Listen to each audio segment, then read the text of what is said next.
The millionaire's son was dying slowly until the nanny discovered the truth hidden in his medicine.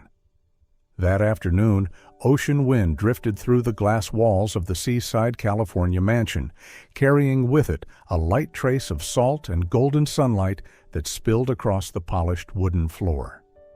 The house was vast, so vast that each footstep echoed softly like a whisper.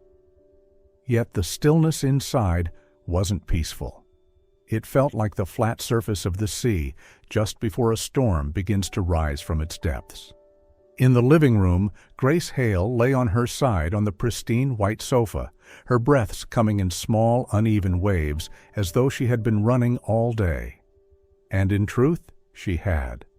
Working as a nanny for a wealthy family was never effortless, especially for a single mother who still had a little girl at home depending on neighbors' kindness.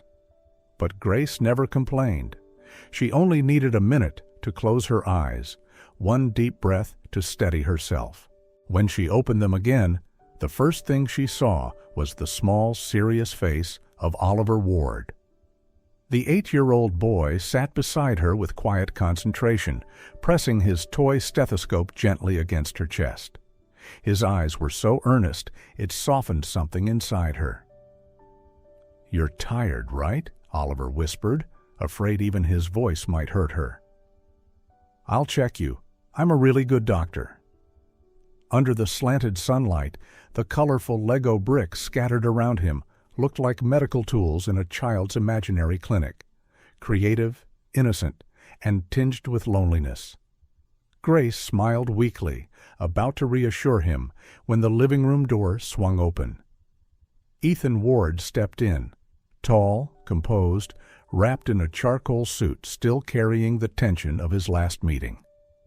But the instant his eyes landed on the scene before him, his expression froze, then hardened into the familiar cold control he wore like armor. "Grace." His voice struck like glass brushed by cold wind. "I pay you to work, not to lie down in my living room." Grace sat up immediately, heart tightening as if someone had yanked it. "I'm sorry, Mr. Ward. I was still watching Oliver. "She wasn't sleeping," Oliver interrupted, stepping forward and clutching Grace's sleeve like a tiny shield. "She's just tired. I was helping her. I was checking." Ethan looked at his son. For a brief moment, something in his expression softened, but it vanished so quickly, Grace wasn't sure she'd seen it at all. The distance between father and son was visible. Oliver's eyes always seemed wary when facing his father, as though he had grown used to being overlooked. A soft breeze stirred the sheer curtains, and in that fleeting motion, Grace realized something Ethan had never noticed. Oliver clung to her, not simply because he needed care. He was searching for something else, a sense of safety he didn't have within his own family. Ethan had no idea that the moment he stepped through that doorway, the first winds of a hidden storm had quietly begun to rise. And everything inside this picture-perfect mansion was about to be pulled into a whirlwind no one could have predicted. The air in the living room still felt heavy after Ethan's sharp words, but once he disappeared upstairs, the silence that remained only made Oliver cling to Grace tighter. He looked up at her with eyes far too sad for an 8-year-old.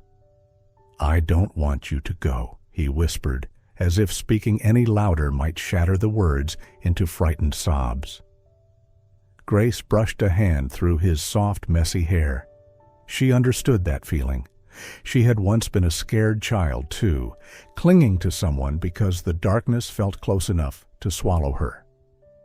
But now she was the adult, the mother, struggling to hold life together for her little daughter, Emma. This job, this sprawling, intimidating mansion, was the only thing keeping their world afloat. She had come here because life had cornered her. The hospital where she worked as a nurse shut down overnight, leaving her without a paycheck. When she heard the Wards were searching for a nanny, she didn't think she stood a chance. But during the interview, Oliver had simply walked up to her, taken her hand, and smiled as though he recognized her soul. That moment alone had made Ethan say yes. Yet from the very first day, Grace sensed the fine fractures running through this beautiful house.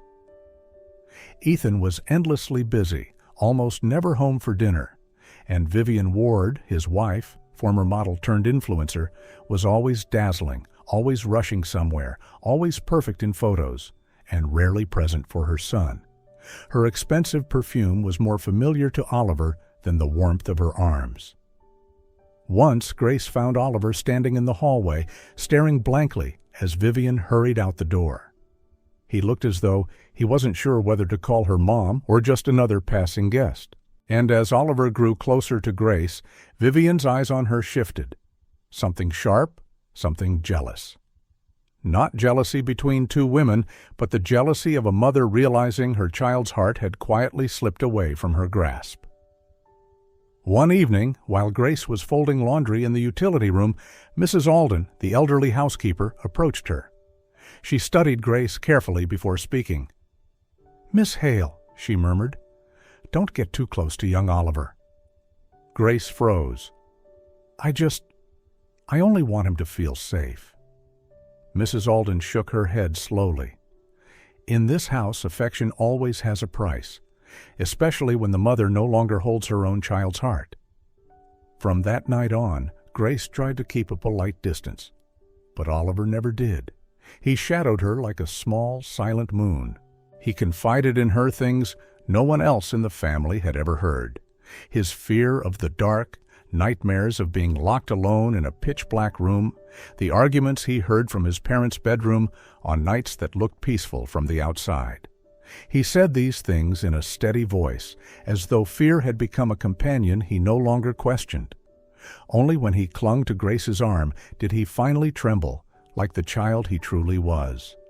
Oliver's whispered confessions from those long nights still echoed in Grace's mind, and they soon became an unsettling shadow that followed her everywhere. Day by day, she realized his exhaustion wasn't just fear or loneliness. It was as if something inside him was being drained little by little. And from those faint suspicions, Grace began sensing that something far darker was unfolding in this house.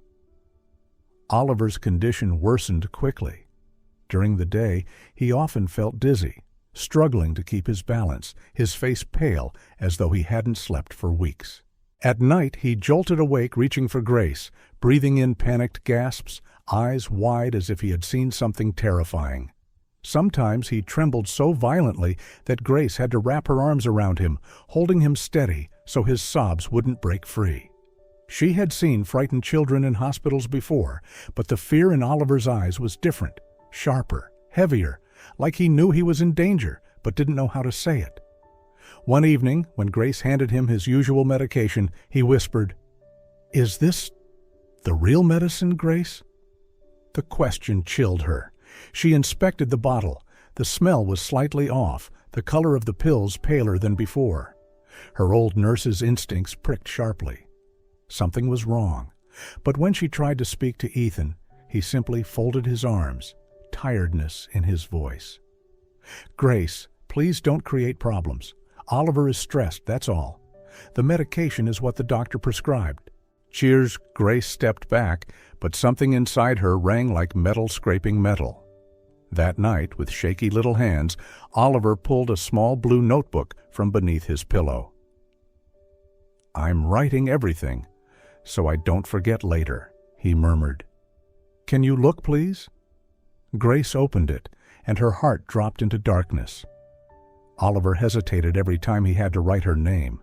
She was his mother, but she no longer felt like Mom. In the blue notebook, he had stopped using that word altogether. Instead, he wrote Vivian, as if she were just another adult passing through his life, not the woman who was supposed to protect him. Inside were clumsy but detailed entries. Day 2, medicine from Vivian at 8:10. Day 4, Marcus brought orange juice, head hurt after. Day 7, Grace gave medicine, nothing happened. Then came the lines that stole her breath. Heard Vivian and Marcus say, "Powder, dosage, increase a little." "I don't understand, but I'm scared." Grace had to cover her mouth to stop her gasp.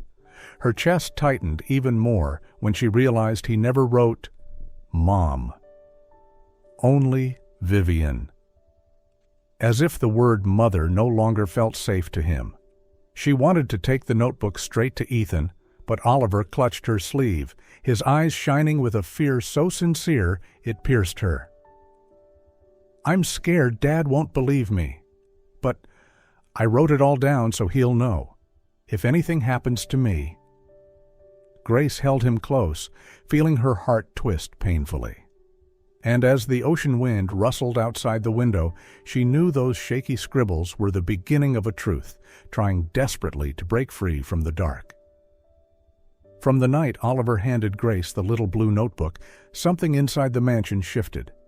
Not in any obvious way, no flickering lights or slamming doors, but in that subtle sense, like the taut vibration of a string pulled too tight, ready to snap with the slightest touch. Grace began noticing details she had overlooked before.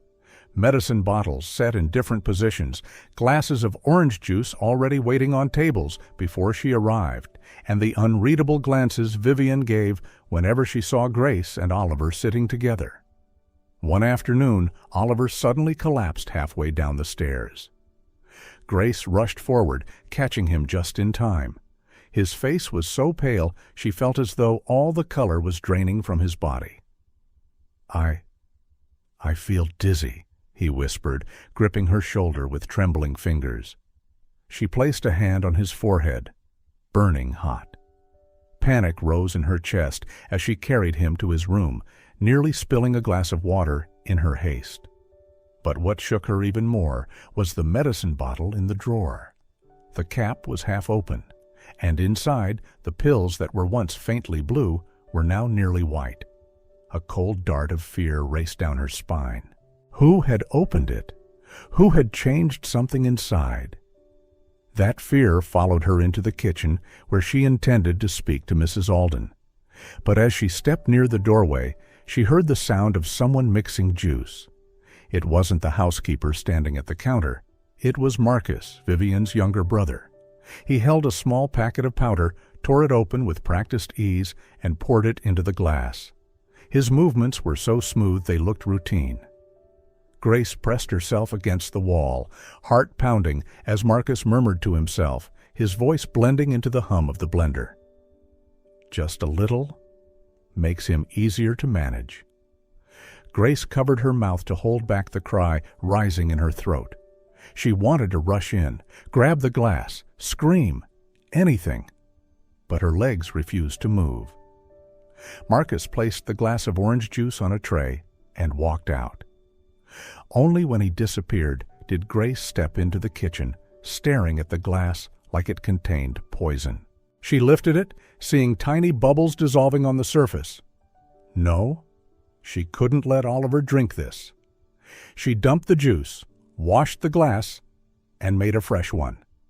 She knew the risk of Marcus noticing, but the risk of letting Oliver drink whatever he had mixed was far worse. That evening, Ethan returned later than usual. Grace seized the moment. "Mr. Ward, I need to talk about Oliver's medicine." Ethan loosened his tie, exhausted. "Grace, I've told you, you're overthinking this." "I'm not," she pleaded. "The medicine has been tampered with. Oliver is getting weaker every day. I suspect someone—" Ethan cut her off. "Someone? Who are you accusing in my home?" Grace froze. She couldn't say Vivian or Marcus, with only instinct and scattered clues. "Please, just check the medicine bottles, or have a blood test done for Oliver. I'm begging you. Something is wrong." Ethan exhaled hard, trying to stay composed. "Grace, my family is already under enough pressure. I don't need another conspiracy theory. Oliver is stressed. That's all." "Stress doesn't change the color of pills," Grace whispered. Ethan paused. For the first time, his certainty faltered, but only for a moment. "I'll look into it," he said curtly, walking away and leaving Grace standing in the growing cold of the room. When she returned to Oliver's bedroom, he was curled up, breathing heavily in his sleep. The blue notebook lay open beside him. The last line, written in shaky letters, read, "Today I got dizzy again. The orange juice tasted strange. I'm scared." Grace sat beside him, her hands trembling. She knew time was running out. Those small, frightened scribbles were becoming the only map leading her to the truth, and the very thing making her more terrified than ever. The fear that clung to Grace after seeing the orange juice mixed with that strange powder never left her.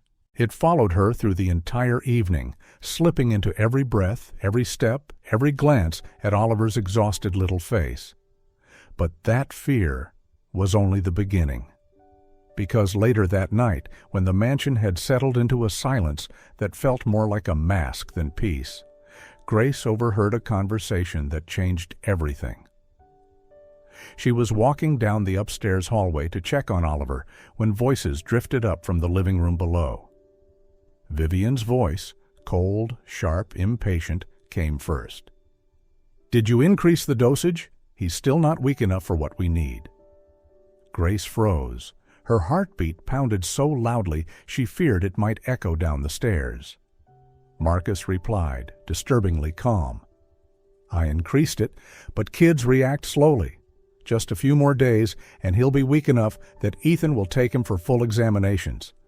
Then we take control of the medical accounts he signed.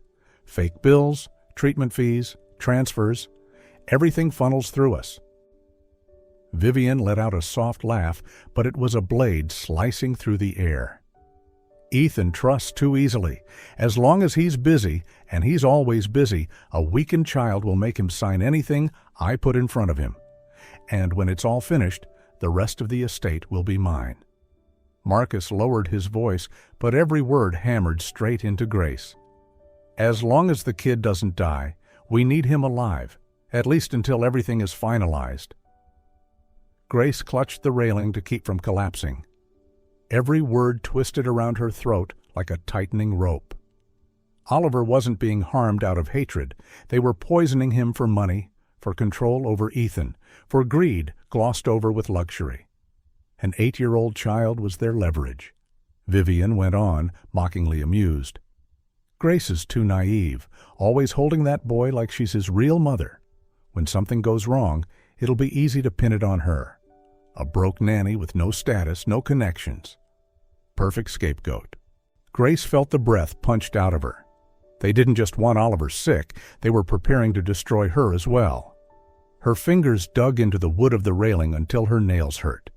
She wanted to rush downstairs, scream, pull Oliver away from these monsters he called family.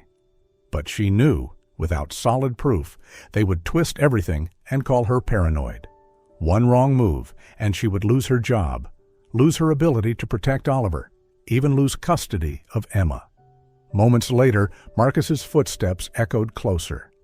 Grace stepped back into the shadows, holding her breath. Marcus walked past below, phone pressed to his ear, voice smooth. "Don't worry, everything will go quietly. Ethan never questions his wife." Vivian's door closed with a soft click, and silence swallowed the hallway again. Grace stood on the second floor, trembling, but something new flickered in her eyes. Not fear, determination, a fierce resolve to do something before Oliver was harmed any further. She returned to Oliver's room. He was still curled up in sleep, twitching occasionally, as if running through a nightmare. Grace sat at the edge of the bed and took his tiny hand. It felt weaker than the day before.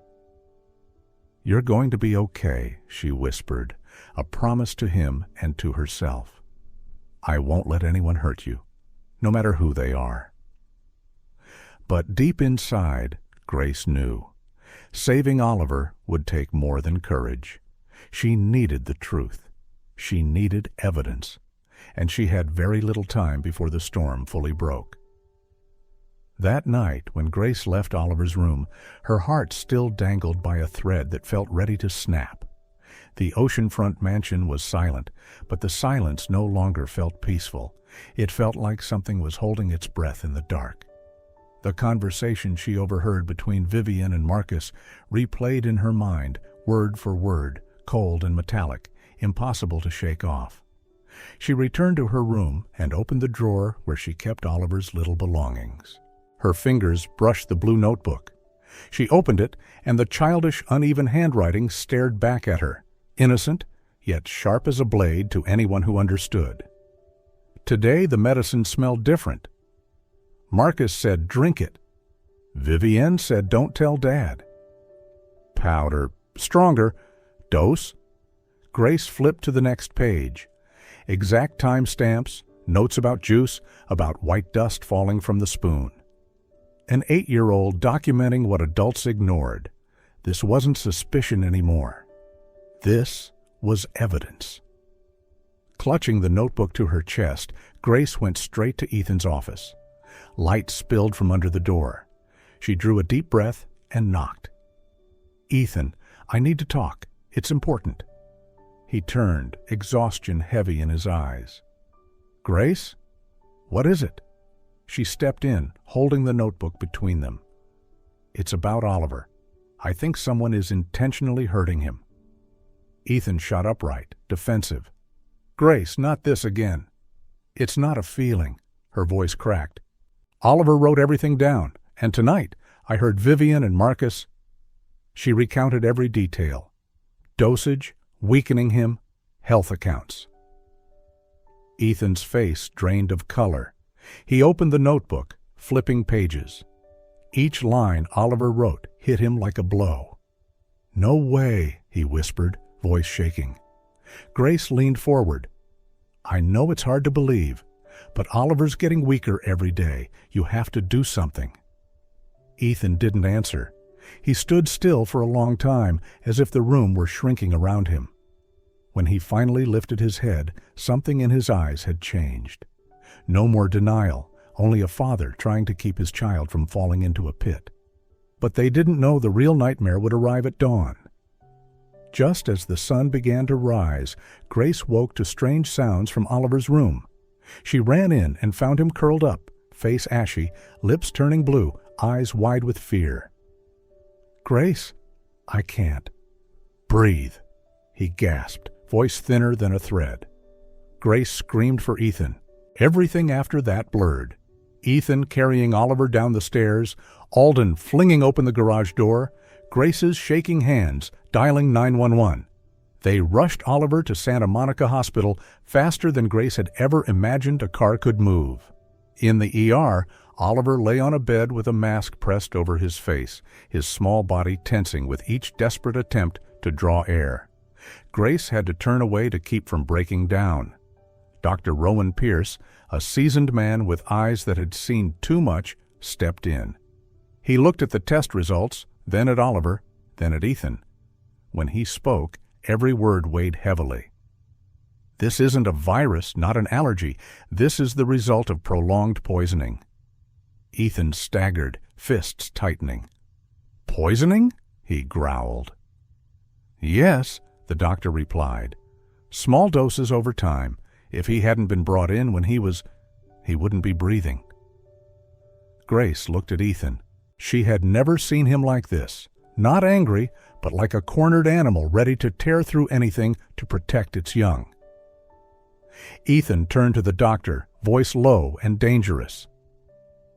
"Do everything you can to save my son." Then he looked at Grace, and for the first time, doubt and hesitation were gone. "Grace," he said firmly, "from now on, we work together. I'm going to find whoever did this, and I swear to God, I won't let them get away with it." And the real fight had just begun. The night slipped into morning, heavy and sleepless, and while Dr. Rowan continued monitoring Oliver's condition, a cold numbness crept into Grace's bones. She stood by the ER doorway, her tears already dried, leaving only an aching emptiness that hissed like the ocean wind outside. Ethan stayed by his son's bedside, his large hand wrapped around Oliver's smaller one, as if letting go for even a second would let the boy slip away. And somewhere in that heavy silence, Grace sensed the story shifting. She felt that when Oliver woke up, their world would never be the same. Her instinct was right. Because only hours later, before the news of Oliver's emergency could even leak out, Vivian and Marcus struck first. It began with a phone call from Alden. His voice trembled. "Grace, they're preparing a press release, saying you negligently caused Oliver's poisoning." Grace felt the hospital floor slide out from under her. What are they saying?" Alden sighed. "They hired a media law firm this morning. They want to frame you. Marcus offered me money. The chef, too. He said if I don't sign the statement, I lose my job."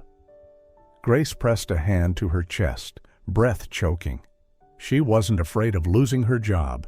She was afraid of losing Emma, afraid of being labeled a child poisoner, afraid of a court ruling that would erase her life. Meanwhile, miles away, Vivian and Marcus were already sitting in the gleaming living room with a legal team. Vivian crossed her arms, voice cutting. "We need the media to believe Grace was careless. A broke nanny with no credentials. Perfect target. Prepare the press script, the video, the witnesses. I want the story out before Ethan says anything." One attorney asked, "And for the edited footage, do we have source material?" Marcus nodded. "Kitchen cameras. We'll use the clip of Grace holding the orange juice, splice it with Alden's angle, enough to suggest she put something in it." Vivian smiled. "Excellent.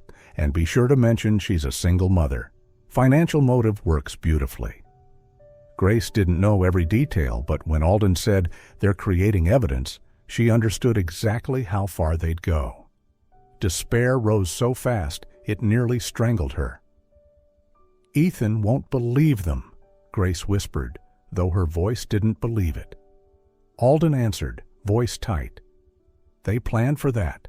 They said if Ethan defends you, they'll leak rumors you and he had an improper relationship. That will destroy your custody chances." Grace pressed her nails into her palms. "They're trying to ruin me," she whispered. "And I don't know how to fight back." Alden looked at her a long moment, then said something she never expected. "But I won't stay silent anymore. I heard Marcus. I saw the strange medication in Vivian's room. I don't understand everything, but I know they're not innocent." Grace stared, breath hitched. You'll say that?" "I'll tell the truth," Alden said, "even if it costs me my job." For the first time in days, hope flickered inside Grace like a fragile flame. Ethan stepped out of the ER then, his face pale with worry, but his eyes hard as steel. He looked at Grace, then Alden. "What's happening?" he asked. Grace handed him the blue notebook again. "They're blaming me. They bribed witnesses, edited video, prepared statements. They want to make me the culprit before the police can even ask questions." "She?" Ethan looked at the notebook, this time not with disbelief, but with strategy, with urgency. Alden took a breath and said, "I heard Marcus talk about dosage, increasing it. I saw a strange bottle in Vivian's room. I'll testify." Ethan spun to him, eyes sharp as a blade fresh from fire. "Are you sure?" Alden nodded. Ethan looked at both of them, then at Oliver through the ER glass. When he spoke, his voice dropped low enough to chill the air. "They want a war?" he said. "Fine. But this time, we play by my rules." And in his eyes, Grace saw something she had never seen before. A father ready to tear apart every lie to save his child. When Oliver stabilized and was moved to a monitoring room, Ethan turned to Grace, his eyes cold and clear as glass. "From this moment on, we don't let anyone twist the truth again."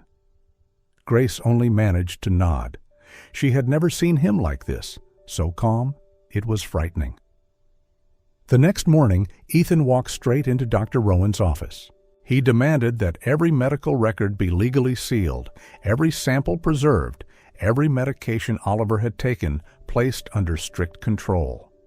No one could touch anything, no edits, no replacements.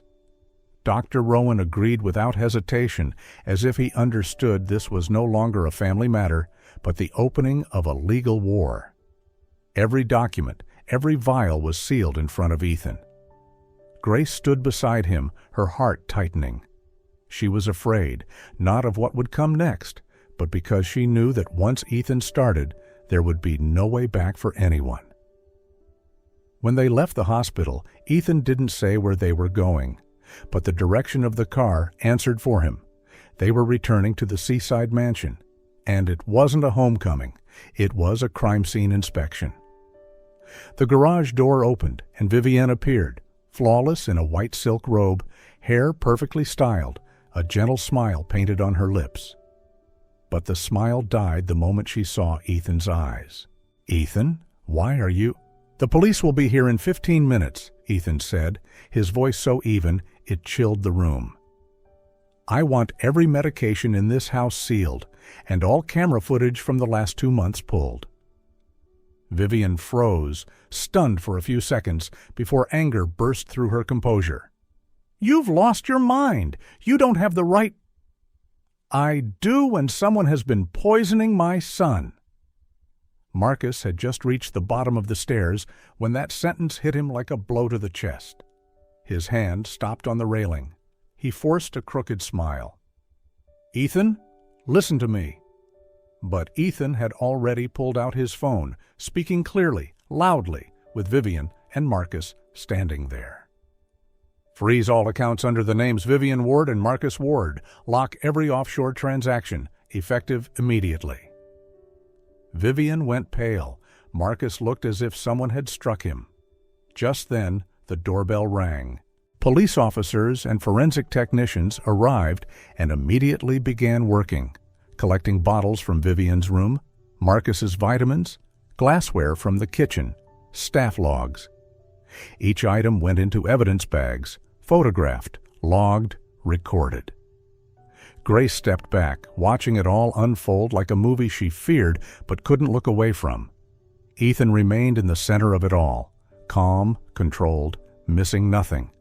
She understood. He was fighting not only for Oliver's justice, but to redeem himself for not seeing what happened under his own roof.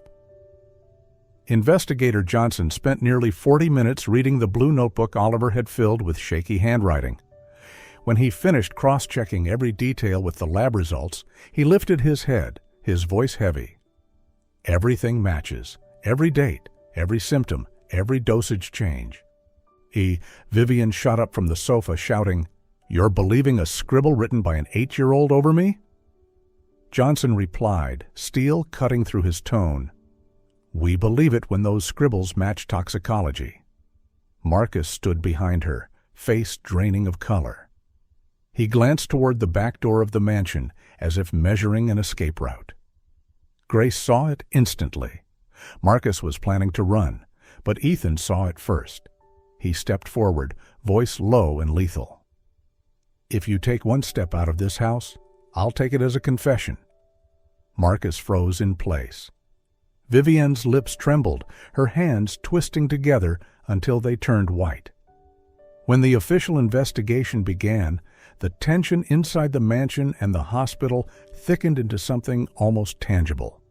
But it wasn't until the trial opened that the tension truly transformed into a battlefield. Every passing day was like a scalpel dissecting the past of the Ward family, exposing everything they had tried to bury beneath their polished image. The trial lasted exactly 2 months. 2 months in which every word, every piece of evidence, every glance became part of an irreversible truth. Grace took the stand in the first week.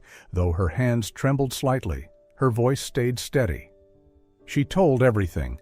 From the first moment she noticed Oliver's unusual fatigue, the nights he trembled in his sleep, the strange smell in the drinks Vivienne asked her to bring upstairs, to the whispered phone calls she overheard Marcus making.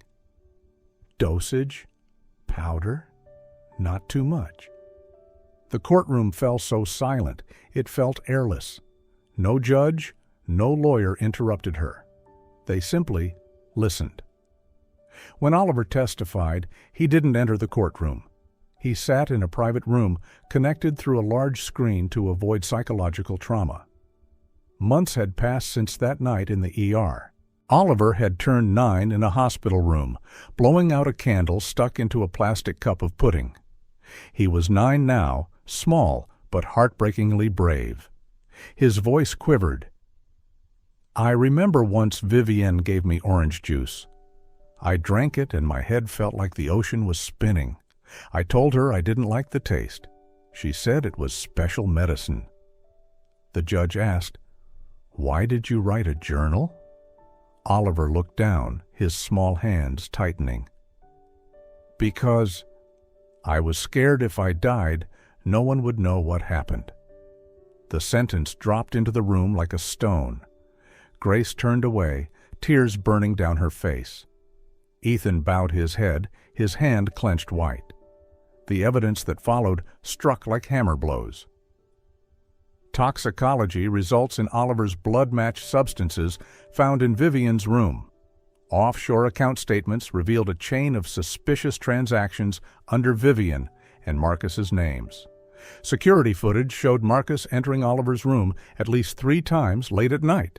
Housekeeper Alden's testimony precisely described the vial Marcus hid beneath the cabinet. And above all, Oliver's blue notebook, scribbled pages that matched his symptoms day by day. Vivienne's lawyer tried to argue that Oliver imagined things and Grace was jealous, but every argument shattered under the weight of the evidence piling up like a mountain. On sentencing day, the courtroom overflowed. Vivienne sat motionless, cold as stone. Marcus couldn't stop sweating, chest rising sharply like he was suffocating. The judge read each word clearly. Defendant Vivienne Ward, 15 years in prison for child poisoning and financial fraud. Defendant Marcus Ward, 10 years in prison for complicity in endangering a minor. Vivienne closed her eyes. No tears. Marcus nearly collapsed, his hands shaking uncontrollably. Grace, seated behind them, let out a long breath she hadn't realized she'd been holding. Ethan placed a hand on her shoulder gently. Among the flashing lights, rustling papers, and tightened gazes, a final feeling surfaced. Light, so light. The truth had been spoken, officially, irrefutably. And the fight to win back Oliver's life had finally turned to a new chapter. 6 months after the trial, the California coast had returned to its gentle calm, and the seaside mansion no longer carried the shadows it once held. Each morning, sunlight poured through the wide glass windows, glittering across the wooden floors as if the house itself were finally breathing again. Oliver had recovered completely, not only his body, but his eyes. He ran, he laughed, he asked 100 questions a day, like any healthy child his age. But Ethan never forgot how close he had come to losing his son. He changed, quietly, profoundly. He drove Oliver to school every morning, sat with him while he did homework, and at night read books to him as if making up for all the years he had missed. Grace and Emma had moved into the guest house behind the garden, not because Ethan insisted, but because he said, "Being close, it's better for Oliver, and for us." Grace agreed. For the first time in years, she felt she wasn't drifting anymore. She had a place she belonged to. Ethan hired a young, gentle therapist who helped Oliver face his fears of medicine, the dark, and the nights he once felt abandoned. After every session, Oliver would run first to Grace, wrapping his arms around her as if true safety had always lived in her embrace. Gradually, the 3 of them, once separate pieces, fit together into a new kind of family. Not fancy, not perfect, but real. One quiet afternoon, Ethan placed Oliver's blue notebook into the safe in his office. When the metal door clicked shut, he murmured, "My son survived, and so did the truth." On a late summer night, Oliver lay in bed, eyes heavy with sleep. Ethan sat beside him, while Grace and Emma stood at the doorway, ready to say goodnight. Oliver smiled drowsily, his voice soft as a whisper.